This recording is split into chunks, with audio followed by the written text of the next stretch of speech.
just ahead of the high-stake Alaska meeting, Ukrainian President Vladimir Zelenskyy, he says Russia continued attacking Ukraine even on Friday, just hours before the summit.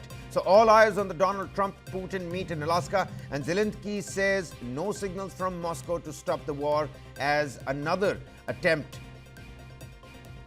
another missile barrage was sent out towards Ukraine. He adds that there are no signs from Moscow to halt the war. Volodymyr Zelenskyy adding that Russia's attempt to demonstrate power with a new assault in the east ahead of the summit has failed.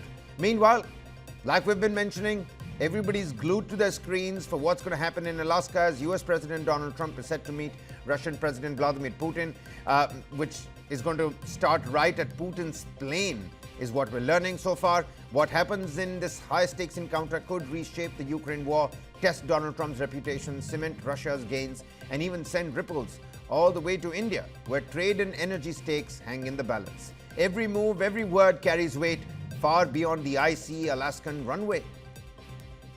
Now, Russian direct investment fund chief Kirill Dmitriev, participating in the negotiations, he shared a photo with Trump's special envoy Steve Witkoff. And Putin made a stopover in Magadan en route to Alaska. And Dmitriev says that the agenda will cover the full spectrum of US-Russia relations, not just Ukraine. The mood, he adds, is reportedly combative. What does that mean now? The absence of Ukraine's President Volodymyr Zelenskyy from the table has already raised eyebrows, signaling the potential for contentious discussions and post-summit fallout. The meeting will kick off with a one-on-one tete-a-tete with entrepreneurs and interpreters, followed by broader negotiations over a working breakfast, and is expected to conclude with a joint news conference. Trump's Alaska visit is brief, lasting only a few hours. But Donald Trump has called this a feel-out meeting, even hinting at a possible three-way session with Zelenskyy, though Russia has yet to agree.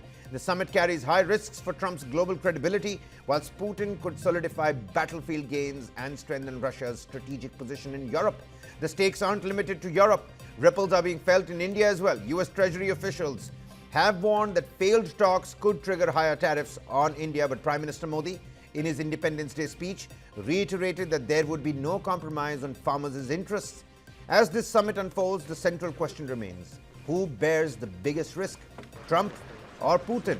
And how will the fallout ripple across Europe, Ukraine, and even as far as India impact global economics? With Donald Trump meeting Putin on his plane, at least that's what we're picking up so far, the meeting has already added unpredictable edge, making this one of the most watched and potentially consequential international encounters of the year.